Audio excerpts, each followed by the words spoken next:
آج انشاءاللہ تعالی ہم سورۃ الکافرون کی آیت نمبر 3 سے لے کر آیت نمبر 6 تک پڑھتے ہیں اور ان آیات کو سمجھنے کی کوشش کرتے ہیں۔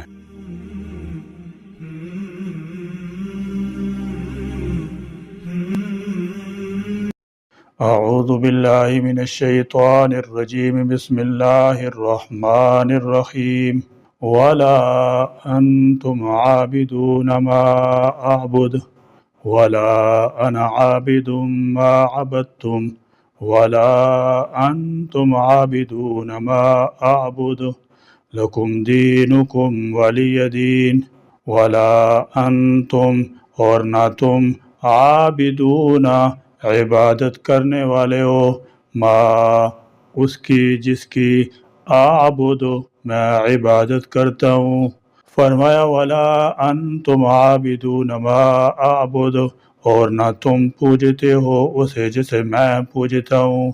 اس آیت میں ان کے تمام معبودوں کی نفی کر دی گئی ہے۔ وہ لوگ اللہ کی پرستش تو کرتے تھے لیکن ساتھ ہی ساتھ اپنے دیوی دیوتاؤں کی پوجا بھی کرتے تھے اور اس کی بھی قائل تھے۔ اس پس منظر میں ان پر واضح کیا جا رہا ہے کہ جس طرح میں خالص اللہ کی بندگی کرتا ہوں، اس طرح تم لوگ صرف اور صرف اس کی پرستش نہیں کرتے ہو۔ چنانچہ تمہاری اس انداز کی پرستش تمہارے اپنے خود ساختہ معبودوں کی پرستش تو ہو سکتی ہے، ایک اللہ کی پرستش نہیں ہو سکتی۔ عبادت کے لغوی میں نے کسی کی تعظیم کی غرض سے تواضع انکساری اختیار کرنا ہے، اور یہ صرف اللہ کے لیے ہے۔ کبھی عبادت کو طاعت فرمانبرداری کے معنی میں بھی استعمال کیا جاتا ہے۔ اصطلاحی معنی کئی ایک ہیں۔ نمبر 1 خضوع کے آخری درجہ کو اللہ کے لیے اختیار کرنا۔ نمبر 2 رب کی تعظیم کے لیے نفس کے خلاف کام کرنا۔ نمبر 3 ایسا فعل جس سے صرف اللہ کی تعظیم ہوتی ہو، ہر اس امر کو بجا لانا جس سے اللہ تعالیٰ راضی ہوتا ہو۔ عبادت کا لفظ 3 معانی پر مشتمل ہے۔ نمبر 1 پرستش، نمبر 2 غلامی، نمبر 3 اطاعت۔ خدا کے واحد پروردگار ہونے سے لازم آتا ہے کہ انسان اسی کا شکر گزار ہو، اسی سے دعائیں مانگے اور اسی کے آگے عقیدت و محبت سے سر جھکائے۔ یہ عبادت کا پہلا مفہوم ہے۔ انسان خدا کا بندہ غلام بن کر رہے، اس کے مقابلے میں خود مختارانہ رویہ اختیار نہ کرے، اس کے سوا کسی اور کی غلامی قبول نہ کرے، یہ عبادت کا دوسرا مفہوم ہے۔ انسان خدا کے حکم کی اطاعت اور اس کے قانون کی پیروی کرے، نہ خود اپنا حکمران بنے اور اس کے سوا کسی دوسرے کی حاکمیت تسلیم کرے، یہ عبادت کا تیسرا مفہوم ہے۔ قرآن مجید میں اللہ تعالیٰ فرماتا ہے یا ایہا الناس اعبدوا ربکم الذی خلقکم، اے لوگو اپنے رب کی عبادت کرو جس نے تم کو ایک جان سے پیدا کیا۔ شیخ الاسلام امام ابن تیمیہ رحمۃ اللہ تعالی سے ایک دفعہ کسی شخص نے پوچھا کہ یا ایھا الناس اعبدوا ربکم، میں جس عبادت کا حکم دیا گیا ہے اس کا کیا مفہوم ہے؟ آپ نے اس مسئلہ پر مفصل تقریر فرمائی جو رسالۃ العبودیہ کی شکل میں موجود ہے۔ یہ رسالہ عبادات کی حقیقت و مقاصد پر روشنی ڈالتا ہے۔ اس کی ابتدا میں ابن تیمیہ نے لکھا ہے عبادت ایک ایسا جامع لفظ ہے، اس کے اندر وہ تمام ظاہر و باطنی اقوال و افعال داخل ہیں جو اللہ تعالیٰ کو پسند ہیں اور اس کی خوشنودی کا باعث ہیں، مثلا نماز، روزہ، زکوٰۃ، حج، راست گوئی، امانت داری، اطاعت والدین، ایفاء عہد، امر بالمعروف، نہی عن المنکر، جہاد فی سبیل اللہ، پڑوسیوں، مسکینوں اور ماتحتوں کے ساتھ حسن سلوک، جانوروں کے ساتھ اچھا برتاؤ، دعا، ذکر الہی، تلاوت قرآن اور اس قسم کے تمام اعمال صالحہ عبادات کے اجزاء ہیں۔ اسی طرح اللہ تعالیٰ اس کے رسول کی محبت، رحمت خداوندی کی امیدوار، عذاب الہی کا خوف، خشیت، انابت، اخلاص، صبر و شکر، توکل اور تسلیم و رضا وغیرہ ساری اچھی صفات عبادات میں شامل ہیں۔ دین میں عبادات کو ریڑھ کی ہڈی کی حیثیت حاصل ہے۔ عبادات کے بغیر دین کو صحیح صورت پہ باقی رکھنا ممکن نہیں۔ اگرچہ دین کے تمام احکام کی تعمیل لوجہ اللہ عبادت ہے، مگر عام طور پر مشہور عبادتیں نماز، روزہ، زکوٰۃ اور حج کے اندر جو ملائے اعلیٰ سے ربط و مناسبت پیدا کرنے کی تاثیر اور انسان کے روحانی اور ملکوتی پہلو کی ترقی اور تکمیل کی خاصیت ہے، وہ کسی دوسرے عمل میں نہیں۔ ان کو عبادات میں وہی مقام حاصل ہے جو اعزاز جسم میں قلب و دماغ کو ہے۔ اسی بنا پر ان کو خاص اہمیت دی گئی ہے اور ان پر اسلام کی بنیاد رکھی گئی ہے۔ رسول اللہ صلی اللہ تعالی علیہ وسلم کا ارشاد ہے، اسلام کی بنیاد 5 چیزوں پر ہے: اس بات کی شہادت دینا کہ اللہ کے سوا کوئی معبود نہیں اور محمد صلی اللہ تعالی علیہ وسلم اللہ کے آخری رسول ہیں، نماز قائم کرنا، زکوٰۃ ادا کرنا، حج کرنا اور رمضان کے روزے رکھنا۔ یہ بنیادی عبادات ہیں، لیکن ان کا دائرہ محدود نہیں ہے بلکہ بے حد وسیع ہے۔ انسان کے لیے ضروری ہے کہ اہم عبادات کے ذریعے اپنی ساری زندگی کو کامیاب بنائے اور پھر اصل مقصود جو رضا الہی ہے وہ حاصل کرے۔ قرآن کہتا ہے، اصل دین خدا پرستی اور نیک عمل ہے۔ اسلام میں عبادات کا ایک رخ داخلی و قلبی ہے اور دوسرا خارجی و جسمانی مجلسی۔ ان دونوں رخوں کے بارے میں قرآن و حدیث اور کتب و فقہ میں مفصل احکام موجود ہیں۔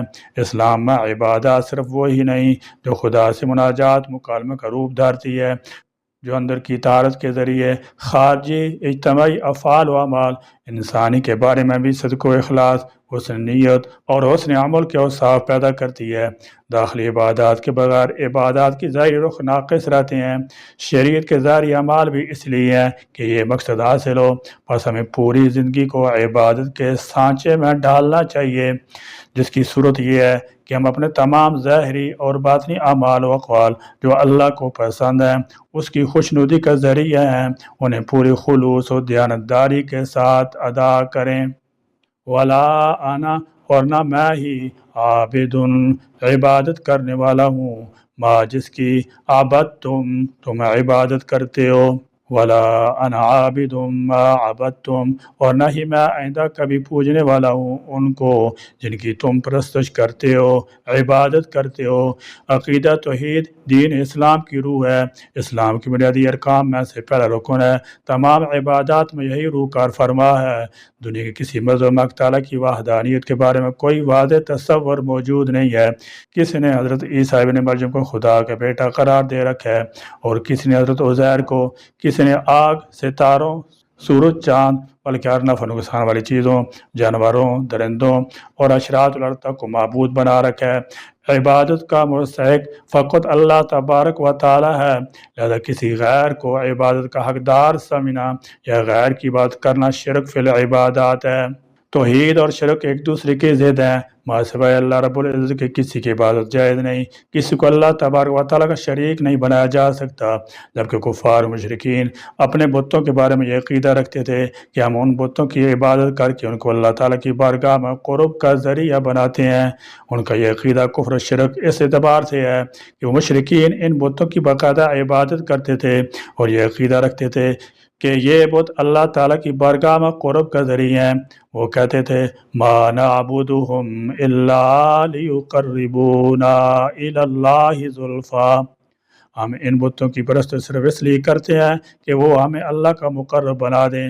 اللہ تعالیٰ نے ان کے لیے اس عقیدہ تقرب کی واضح تکذیب کی ہے، کیونکہ اگر وہ مشرکین اپنے اس قول میں صادق ہوتے تو ان کے نزدیک اللہ تبارک و تعالیٰ ان بتوں سے زیادہ قابل تعظیم ہوتا اور وہ لوگ غیر اللہ کی عبادت نہ کرتے۔ لیکن وہ یہ جانتے ہوئے کہ اسلام میں کسی کو تقرب الی اللہ کے لیے وسیلہ بنانا جائز ہے، اس تصور کو ما نعبدهم کے الفاظ میں ان کی بت پرستی کے جواز کی دلیل کے طور پر پیش کرتے تھے۔ ان کا خیال تھا کہ توسل کی مشروعیت کے باعث مسلمان ہمارے بتوں کی عبادت کرنے کو نظر انداز کر دیں گے یا نرم گوشہ اختیار کر لیں گے۔ وہ مسلمانوں کو یہ کہہ کر قائل کرنے کی کوشش کرتے تھے کہ بتوں کی پوجا کرنے سے ہماری غرض و غایت یہ ہے کہ ان کے ذریعے ہم اللہ تعالیٰ کے قریب ہو جائیں۔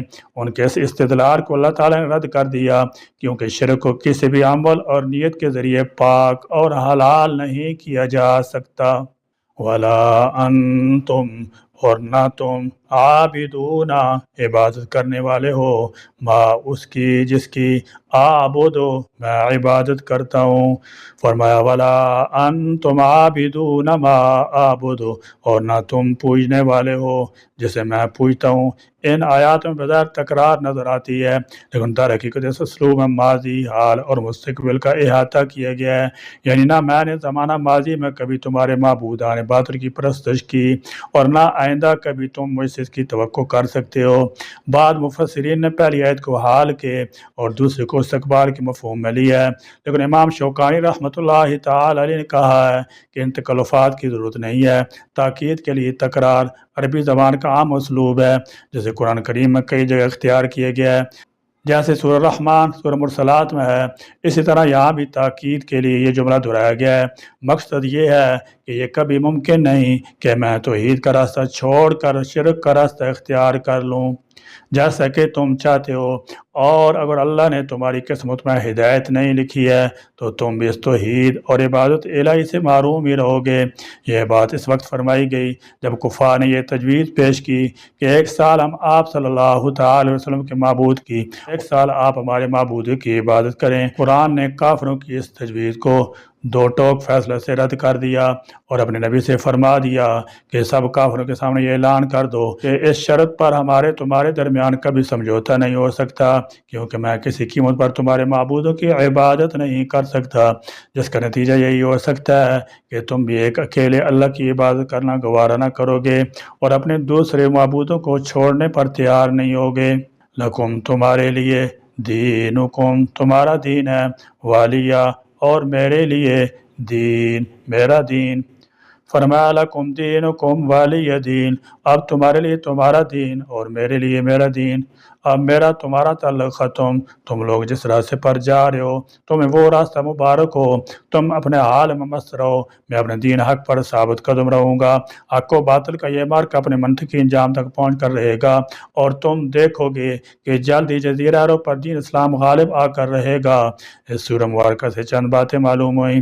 نمبر 1، کفار سے دینی صلح حرام بلکہ کئی صورتوں میں کفر ہے۔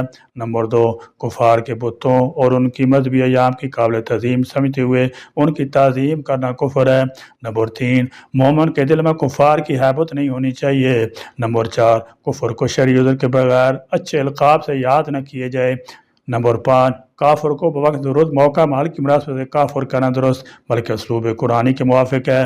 نمبر 6، انسان دنیوی معاملات میں نرم ہو مگر دین میں انتہائی مضبوط ہو تاکہ کفار اس سے مایوس ہوں۔ اللہ تعالیٰ مجھے اور تمام مسلمانوں کو حق کہنے اور حق سمجھنے اور حق پر چلنے کی توفیق عطا فرمائے۔ یا اللہ، جس گناہ کی طرف ہمارے پیر چلے ہوں، ہمارے ہاتھ بڑھے ہوں، ہماری نگاہوں نے ایسا دیکھا ہو، زبان سے گناہ ہوئے ہوں، آپ کا رزق بے جا برباد کر دیا ہو، لیکن آپ نے باوجود اس کی اپنا رزق ہم سے نہیں روکا اور عطا کیا، ہم نے پھر اس عطا کو تیری نافرمانی میں لگا دیا، اس کے باوجود ہم نے زیادہ رزق مانگا، آپ نے زیادہ دیا، ہم نے گناہ اعلان کیے لیکن آپ نے رسوا نہ ہونے دیا، اور ہم گناہ پر اصرار کرتے رہے، آپ برابر حلم فرماتے رہے۔ اے اکرم الاکرمین، ہمارے سب گناہوں کو معاف فرما دیجئے، آمین۔ وآخر دعوانا الحمدللہ رب العالمین۔